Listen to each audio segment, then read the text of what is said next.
కారం రంగు రుచితో ఉంటుంది. ఆచి మిరపపొడి అదరగొట్టే కారం రంగు రుచి. తెలుగు రాష్ట్రాల రాజకీయాల్లో ఉమ్మడి అంశాలు తరచుగా చర్చకొస్తూ ఉంటాయి. మహానాడు వేదికగా తెలంగాణ గురించి ఆసక్తికర వ్యాఖ్యలు చేశారు చంద్రబాబు. అలాగే బీఆర్ఎస్ నేతల కమెంట్స్కు కౌంటర్ ఇచ్చారు. మరి చంద్రబాబు కమెంట్స్ రెండు తెలుగు రాష్ట్రాల మధ్య సంబంధాలను మెరుగుపరచడానికి దోహదపడతాయా లేదా రాజకీయ విమర్శలకు దారితీస్తాయా? మరోసారి తెలుగుదేశం పార్టీ జాతీయ అధ్యక్షుడిగా ఎన్నికైన చంద్రబాబు మహానాడు వేదికగా తెలుగు రాష్ట్రాల గురించి కీలక ప్రస్తావన చేశారు. ఏపీ తెలంగాణ తనకు రెండు కళ్ళు అంటూ తన ప్రసంగంలో రెండు రాష్ట్రాల ప్రజల మధ్య సత్సంబంధాలను కోరుకుంటున్నాననే సంకేతాన్ని ఇచ్చారు.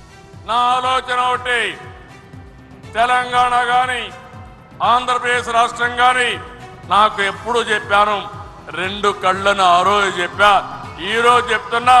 హైదరాబాద్ అభివృద్ధి చేసింది నేనే, గంటాపరంగా చెప్పగలుగుతాను.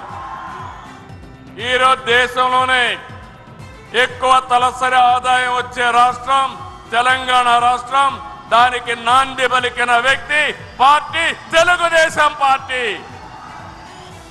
ఈ రాష్ట్రం కూడా బాగుపడాలి. 43 సంవత్సరాలుగా 47 సంవత్సరాలుగా నన్ను ఆదరించారు. మీ రుణం తీర్చుకోవాలనే ఉద్దేశంతోనే నేను రాత్రింబగుళ్ళు పనిచేస్తున్నా. విద్యుత్ రంగంలో తాను చేసిన కృషిని కూడా ప్రస్తావించిన చంద్రబాబు ఒకప్పుడు కరెంటు ఎప్పుడు వస్తుందో ఎప్పుడు పోతుందో తెలియని పరిస్థితి ఉండేదని గుర్తు చేశారు. దేశంలోనే మొట్టమొదటిసారిగా పవర్ సెక్టర్ ప్రవేశపెట్టిన పార్టీ 98లో తెలుగుదేశం పార్టీ. దాంతో 2004కి పవర్ సర్ప్లస్కి వచ్చాం.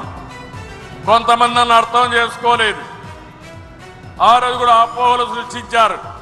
కానీ 2004లో అధికారం పోయింది. కానీ ఈ రాష్ట్రానికి శాశ్వతంగా పవర్ సమస్య పరిష్కారం చేసిన పార్టీ తెలుగుదేశం పార్టీ. గోదావరి బనకచెర్ల అనుసంధానం ప్రాజెక్టుతో తెలంగాణకు తీవ్ర నష్టమని మాజీ మంత్రి హరీష్ రావు చేసిన వ్యాఖ్యలకు మహానాడు వేదికగా వివరణ ఇచ్చారు చంద్రబాబు. గోదావరి బంకచెర్ల ప్రాజెక్ట్ ఏదైతే ఆంధ్రప్రదేశ్ ప్రభుత్వం తలపెట్టిందో, ఈ ప్రాజెక్టు నిర్మాణం వల్ల తెలంగాణకు తీవ్రమైన నష్టం జరగబోతా ఉంది. పైకి ఏం మాట్లాడుతున్నారు, ఏముంది ఏదో సముద్రంలో కలిసే నీళ్లు తీసుకుపోతే తప్పేంది అని మాట్లాడుతూ ఉన్నారు. మరి గోదావరిలో అన్ని నీళ్లు ఉన్నదే నిజమైతే, సముద్రంలో కలిసే నీళ్ళు అయితే మరి తెలంగాణ రాష్ట్ర ప్రభుత్వము గోదావరి మీద ప్రాజెక్టులు చేపడితే ఎందుకు మోకాలడ్డం పెట్టిండ్రు? గోదావరి జలాల వినియోగంపై అపోహలు వద్దని, రాయలసీమకు నీళ్లు ఇవ్వాలన్నదే తన ఆశయమన్నారు చంద్రబాబు. పోలవరం బనకచెర్ల ప్రాజెక్టుతో తెలంగాణ రాష్ట్రానికి ఎలాంటి నష్టం లేదన్నారు. సముద్రం లేకపోయే నీళ్లు మనం వాడుకుంటే ఈ నీళ్ల వల్ల తెలంగాణకు కూడా లాభం ఉంటుంది తప్ప ఎవరికి నష్టం లేదు.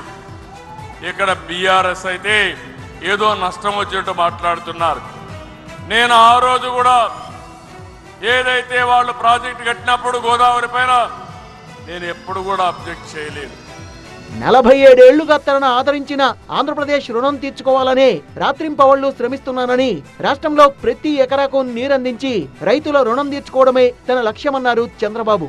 అమరావతిని ప్రజా రాజధానిగా నిర్మించేందుకు ప్రాజెక్టుల్ని పట్టాలెక్కించామని, తన హైకమాండ్ అయిన కార్యకర్తలు ప్రజల ఆశీస్సులతో ఒక్కొక్కటిగా అన్ని సాధిస్తామని చెప్తూ చంద్రబాబు తన ప్రసంగాన్ని ముగించారు.